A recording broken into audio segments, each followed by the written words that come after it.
Anna, it's fantastic to be with you again. It's always a great pleasure, a thrill for me to meet up with you to learn the latest news about Teach for America. And I'd like to start with the fact that Teach for America at the corporate level and the local level, because you were a legacy organization, a legacy part of this, 35 years. Unbelievable. 35 years. It is. Steve, it's always so good to catch up with you, and I feel like it's been forever. But you and I have been at this game for a while now, and when I think about the 35 years of impact that Teach for America has had in our region, I really am proud to say that it's taken an entire community to do the great work that we do for kids in the RGV. And so in the 90s, right, 1991 to be exact, Teach for America was launched in the Rio Grande Valley with the vision for kids that they all deserve an excellent education. That's what Teach for America has been all about. And in the RGV and across our organization, we've really prioritized hiring, recruiting, supporting, developing a strong pipeline of talent to come and teach in our classrooms, right? Because teaching is leadership, and fundamentally that begins in the classroom in how we provide that excellent education for our kids. So we're excited to get the year going with all of our teachers. We have approximately 70 teachers, first and second year novice teachers that are teaching across the Rio Grande Valley. And so the summer was all about preparing them to be in classrooms. We did a local pre-service practicum with one of our local district partners, the Far San Juan Alamo ISD, where teachers were centered on instruction, learning more about pedagogy, really building, their toolkit to be prepared for August. And many of them are already in schools in front of kids. Some of them will begin next week. We're excited about that. But when you think about 35 years, right, we began with a small cohort here in the Rio Grande Valley. And now fast forward to 2025, our network has grown significantly. So we focus on our novice teachers. That's about 70 of them. We have a new innovation called Ignite, which is high dosage tutoring. We know, right, specifically that after COVID, there was such a regression in mathematics and reading. And so we are incentivizing young college students who also want to have an impact that's going to add to our 35 years. And we work with their college schedules so that they can teach and tutor a small group of students. And then they get mentored by a teacher who supports their curriculum, who supports their leadership development. And we're seeing significant impact. So we have a little over 300 Ignite tutors that are fueling our network. And then, of course, the impact and power of our alumni in the Rio Grande Valley. We're over 220 strong, with a majority of our alumni still working in education, and many of them leading in different sectors, whether it's the medical field, a legal profession, in all of the public sectors that we can think of. And so when I think 35 years of impact, it's taken that entire network of teachers, our new innovative fellows, our alumni, now in the Rio Grande Valley, almost 600 strong. And so aside from Teach for America, I'm really proud to be part of the impact across the Rio Grande Valley, because we partner with magnificent district leaders who are aligned to our mission and who are doing what it takes to do great things for kids. And that's what impact is all about. We're happy to celebrate that this year with an alumni reunion in February that we're planning out with, their input, what they want to see come to fruition. And then certainly with our gala, which will be in March of 2026. Both of those events are going to be very special. They sure are. I know that our community really rallies around and champions education. In the past, we've been able to recognize incredible community leaders, from superintendents to local leaders, institutions who are really passionate about ensuring that the through line for kids from their academic journey beginning in pre-K to high school, then into college, are really going into the workforce ready for that. And then we always honor an alum who's doing incredible work in the path that they've chosen to lead in. So let's go back to 91. You will have read about it in history books, because I know you weren't part of the original team yourself. But when it started, was it an idea that was formulated in another part of the country, and they said, where can we have the most impact? Let's be in the Valley. Or was it an idea that originated here, so the Valley started it and then it grew across the country? Yes. Well, our founder, right, Wendy Kopp, back in the 90s, actually did a thesis around the idea of an excellent education and what it would take to do things differently for children so that they could achieve academic outcomes and ultimately have a path, right, of choice, whether that be the workforce or an institution of higher education.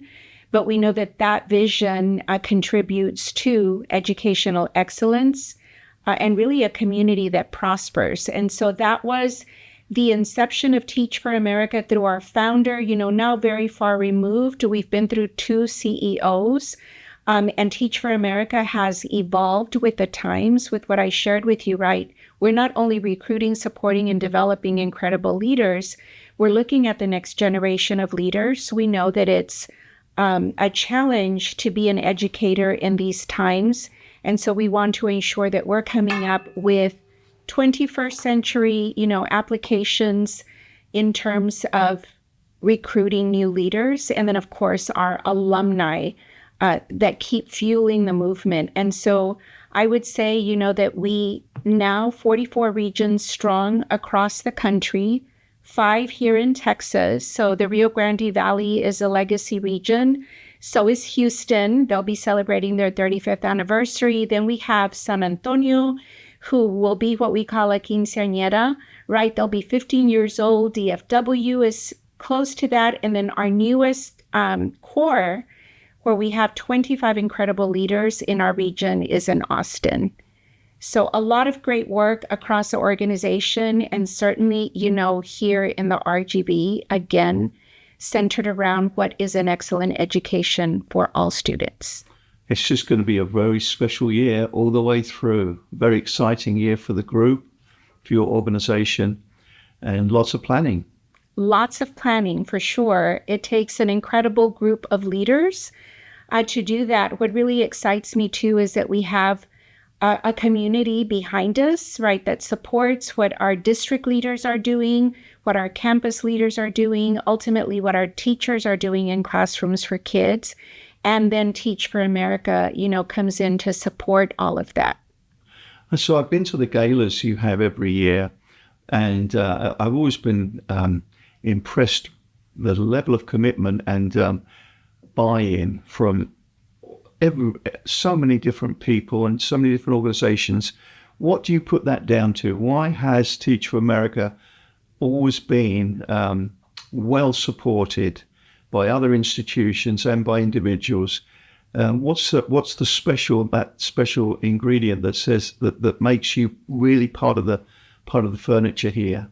Well, thank you for that. And I would say the special sauce of Teach for America is that we've always been focused on recruiting, developing, and supporting leaders, right? And so we look for leaders who ultimately possess those characteristics, who want to have an impact, who have had leadership experiences during college or in the workforce. We do have professionals who decide to make a pivot in their careers and come into education. We're very fortunate for that. And then the way we develop those leaders, right, ultimately around teacher efficacy, getting really good at pedagogy, instruction, supporting students and helping students to not only navigate academics, but to feel a sense of belonging in the classroom and to also learn skills for how they're going to go through high school, go through elementary, go through middle school. Ultimately, if they choose that they're on a pathway to the workforce or an institution of higher education, that those students possess the leadership skills, the gumption, right? And the skills necessary to excel academically, but also to navigate the systems that they'll be operating in as students and ultimately as community contributors in the workforce. So I would say that's our special sauce at Teach for America. And we've gotten really good, right, at the teacher efficacy part that excites our school district partners.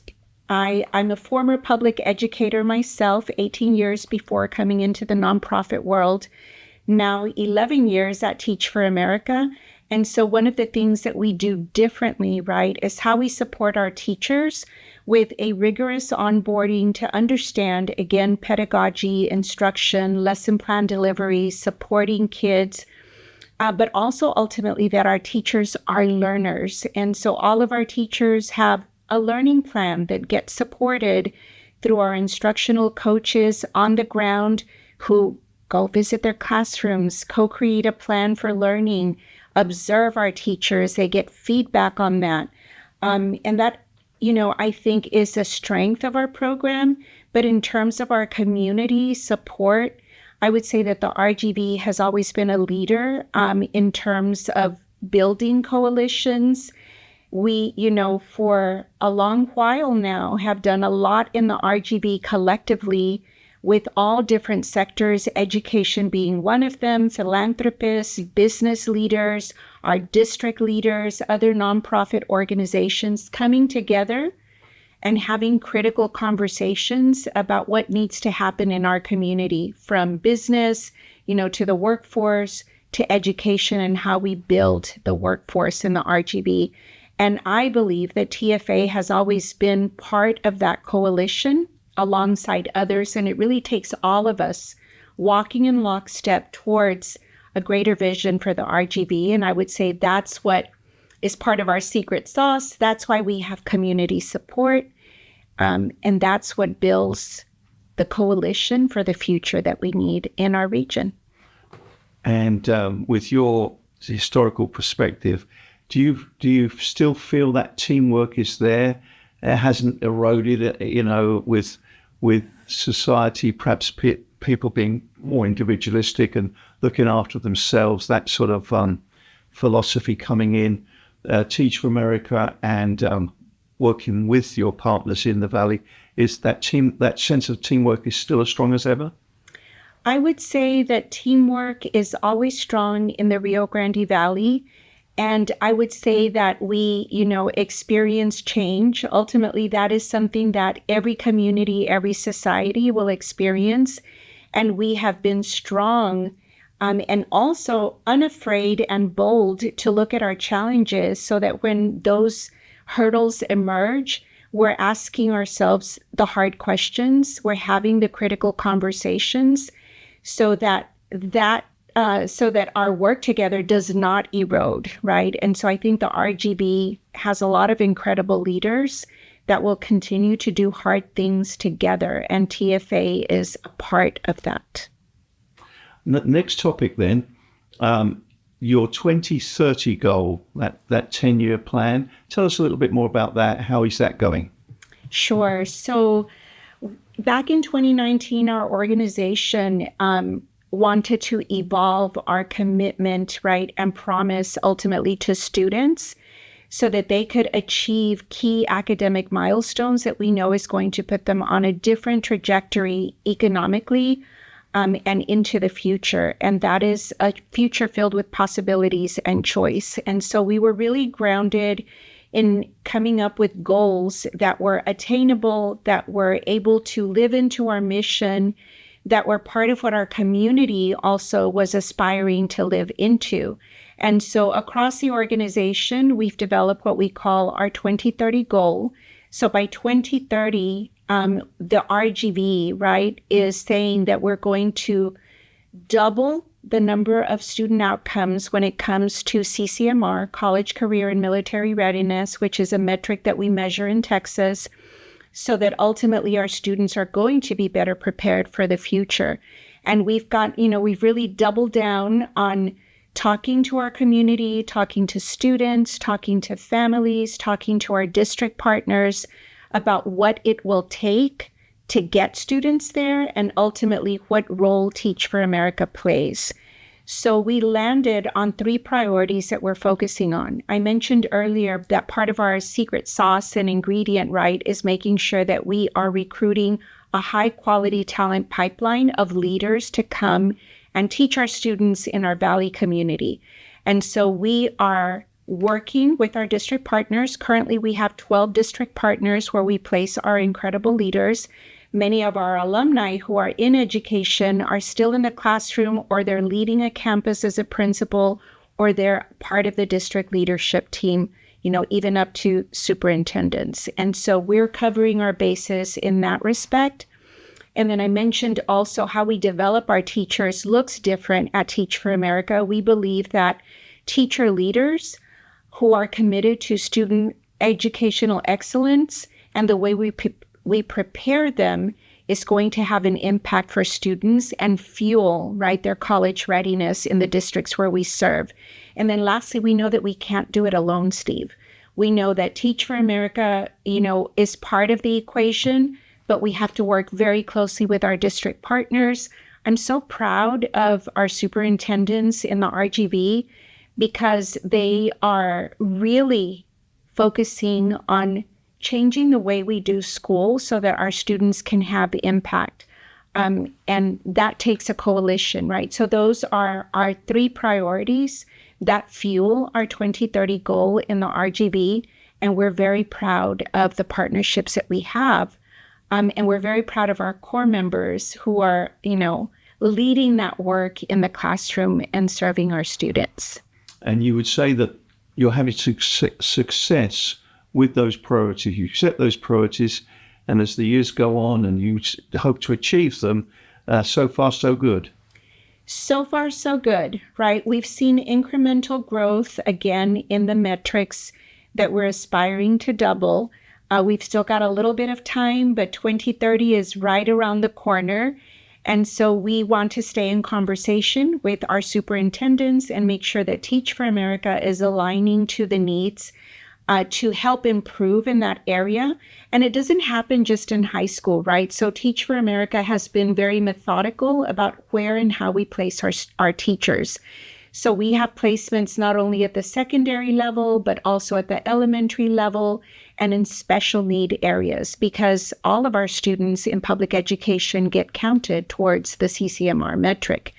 And so we are being as successful as we can, walking in partnership with our district leaders. And then, of course, having the conversations ongoing throughout the year. We're getting ready to have our, beginning of the year conversations with our district leaders. Our coaches are having the conversations with our teachers and with our principals. And so that is part of what it takes to make sure that we're on track, or to decide where we need to pivot or adjust course to ensure that our students are getting to where they need to be each and every single year. So with the data that we have, right, which has varied in terms of when we get the data from the state for different reasons, we're feeling really good and positive about the impact that we're having. And we're doing this interview just as the school year starts. How have you been preparing for that? How have you've been preparing the teachers that you have in the schools? What's new? What challenges are there for another school year? Well, I think the newness of school, right? Another school year gets everybody excited, but at the same time feeling apprehensive. And when you're a novice teacher, you are learning. You're either in your first year or second year. And so we started our journey with our teachers in the latter part of May, when we were talking to them, congratulating them for having been selected to be part of Teach for America for this year. And for our second year teachers, giving the big hurrah, you're in your second year of teaching. These are what the supports look like. And so it's an ongoing process for us.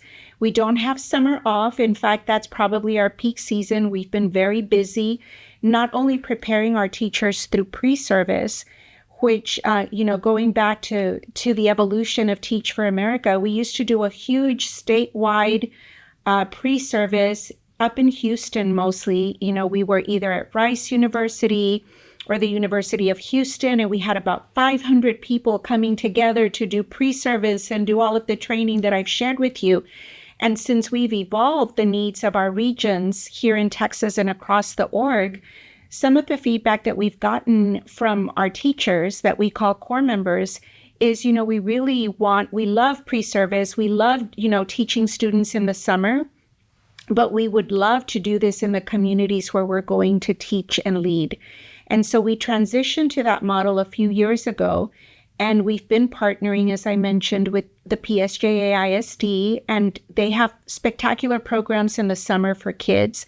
And so our teachers, part of the pre-service training, is that they're able to go into the school district, be under, the supervision of a teacher of record who is leading, summer session for kids, and they get to shadow that teacher and learn from that teacher, who are phenomenal teacher leaders, and then have an opportunity to plan lessons, plan instruction, really deliver on the pedagogy, and then be the teacher in front of students. But there's that preparation phase. And then that continues over the summer as they're beginning to take their state certification exams, because our teachers do need to be certified by the inception of August when they step foot into the classroom. And then they get fully supported their first and second year. So it's a recursive process that happens. That's how we're preparing our teachers. And then we have throughout the year different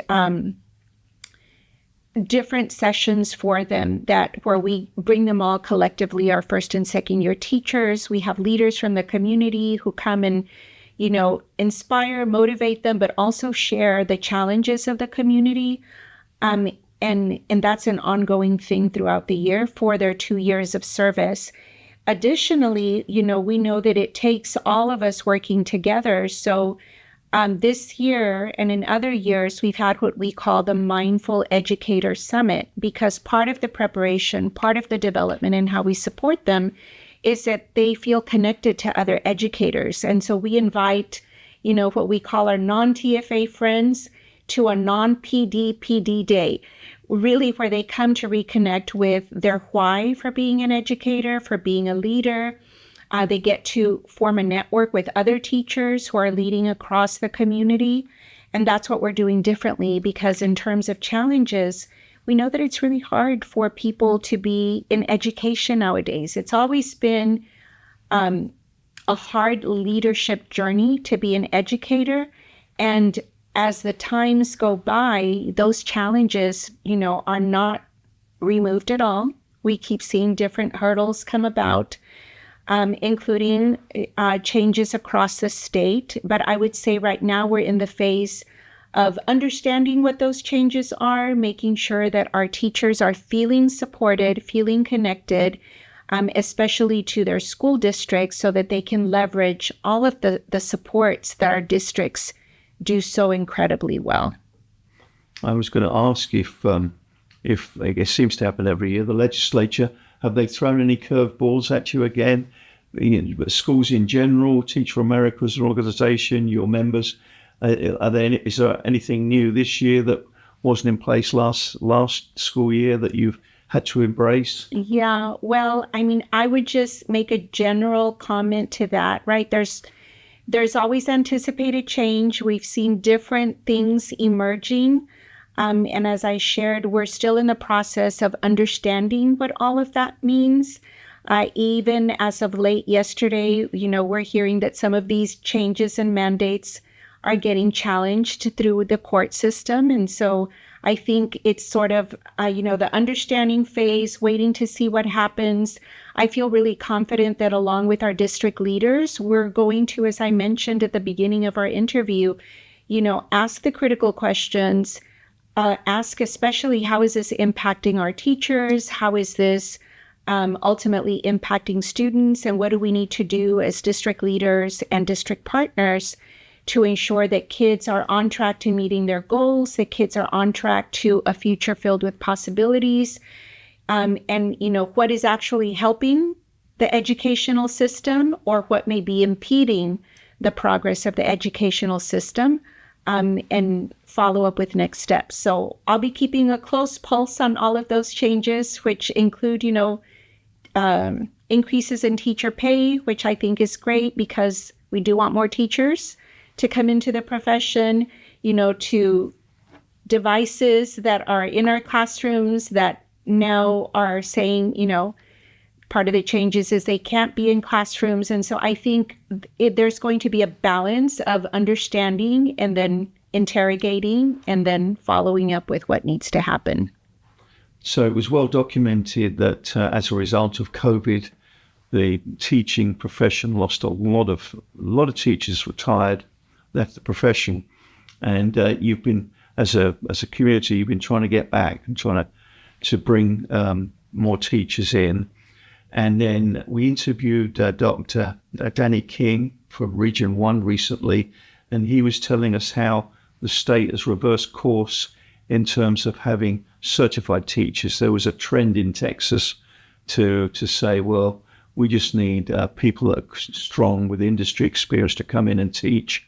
And so for maybe a decade or so, the requirement that teachers are certified was that lapsed, or that slid back, and the teaching profession was included more professionals that hadn't had that certification. The problem with that being is that the level of attrition was greater, and the people didn't stay. There was one or two exceptions, but they didn't stay that much. But he was telling us how the state's changed. That's one of the new changes that's coming in, that the results are in, so to speak. And the fact is that if you are, as a student, taught by a certified teacher, the results are just so much greater. You get a better education. So, what can you speak to either of those topics? One, the shortage of teachers that we've all seen, and the importance of having certified teachers. Sure. So Teach for America ensures that our teachers are certified. I would say the majority of our districts here in the region ensure that our teachers going into classrooms are certified, which is a state requirement. We don't really have any flex in that. And so our goal is to always have teachers who are certified. Research does say that children do better, when a teacher is better prepared, not only with what the state requires, but with what, I believe is essential in retaining teachers, aside from the salary, is the support and development that they get during their leadership journey as educators. And I know that Region 1 does an incredible job to ensure that our teachers are prepared not only with what the state requires, but that they're receiving ongoing development. And then, of course, is a layer of innovation, right? Dr. King is one of the lead innovators in our region. He's always thinking outside the box and what is relevant for the needs of education this current moment in time. And so at Teach for America, part of what we're doing as well to ensure that our teachers are feeling incentivized about being educational leaders is coming up with innovative ways to enhance our teacher talent pipeline. And so we're really thinking about how we get our college students to be motivated, to be on an educational, teaching trajectory. And so part of what we're doing with the Ignite Fellowship is tapping into that layer of leaders, who are students still, and they're kind of on the fence of what am I going to do next? They may have selected a major, but what undergirds, their leadership is that they want to have impact in some way in a community. And that's what we're discovering at Teach for America with this new generation of leaders, is that they want to have impact on something significant. Education is one of those areas. And so we work very closely to recruit college students and say, you know what, you can really have an impact to get kids better prepared in reading and get kids better prepared in mathematics, which we learned because of COVID has, really impacted kids in a negative way. And if we let that go, then it will take a longer period of time for kids to get back on course. And so we're thinking about this, right, in a two-prong effect, is how do we recover the regressions that we had in reading and mathematics for students by helping them not only have academic outcomes at a higher level, but also feel connected and supported as a student. And by the same token, we're incentivizing college students and paying them $25 an hour for whenever they're free in their college schedule. So I think that takes a lot of innovation in terms of being adaptive to meeting a college student's needs, knowing that our ultimate, outcome is, are you interested in not only having impact, but being an educator? And here's an opportunity for you, right, when you become a senior or a junior, to apply to Teach for America, to be an educator. And so that is a layer that I would say is a direct way that we contribute to the talent pipeline, aside from the great things that Region 1 and Dr. King are dreaming of. And then the other piece would be working alongside, right, our leaders like Region 1 ESC, our district leaders, because as I mentioned, and I think is a good fortune in our community, is that we're not afraid. It takes bold leadership, right, to test new things, to try new things, and also to push in the direction that we know needs to evolve, which is teacher recruitment, teacher retention, supporting our teachers, making sure that they're earning a decent living and being able to support their families while also doing really hard things for kids. So I don't think there's not many interviews I do these days without having to ask about the introduction, the embracing of AI. Does Teach for America get a seat at the table when that's been discussed as to the level of application of artificial intelligence in the classroom and in schools generally? Do you have a viewpoint on that, position on utilizing that? Yeah, I mean, I would say the future is upon us, right? We have to seize what the future is presenting and ultimately prepare for it. So as an organization, that's something that we're working on, that we also believe can be a resource for education, but not in place of the skill sets, right? Academic skill sets that our students need to learn. And so if we want to get really granular, I think the example that I would use is, if I'm an educator, I certainly want to learn about AI, learn all about it, learn how it's going to impact students academically, and then leverage it as a resource. When I first started teaching, was an English teacher, right? Had we thought of AI at that time, which was a long time ago, Steve, I would have, as an English teacher, said, oh, this is a great tool for ensuring that we have a word count, for ensuring, that teachers or students rather can look up something that can help them, but not take the place of the actual academic learning of writing an essay, planning for an essay, drafting it, revising it, editing it, and ultimately publishing it. I think those are the pieces as students and as educators that we cannot let go of, that should not be substituted by AI. And so as an organization, we're all about learning what it's going to take, right? And what are the resources that we can incorporate to help support teachers, but not to replace teachers and not to ultimately replace how we teach and learn in the classroom. Some might say that's like an uphill battle for you, given the advances that seem to come out every month, and how you can just press a button and get instant answers, and a quite detailed response, and maybe exactly what you're looking for. But it didn't require any brain power at all from the individual. It's an incredible time. It is. We're living in there. It is. And I think it requires us all as leaders to be adaptive and to, again, right, keep our critical thinking caps on and really having the skill set to embrace new learning, to embrace innovation, but also question it. And as educators, it's important for us at Teach for America and Teach for America RGV that we don't let go of that lens and that toolkit as leaders, because we are working really hard ultimately to have impact for kids. And so we want them to be prepared for a better future and to have all of those skill sets for who knows what is next over the next 15, 20, 30 years. And so we do believe that it's going to be centered on learning rigorous things, learning how to think critically, coming up with innovations and answers that are always building upon the foundations of learning and academics. Well, Anna, these are all the questions I've had for today. Have I missed anything out? Is there anything else you would like to add before we wrap it up? Well, I would just say that I'm very grateful, Steve, for another year of leadership.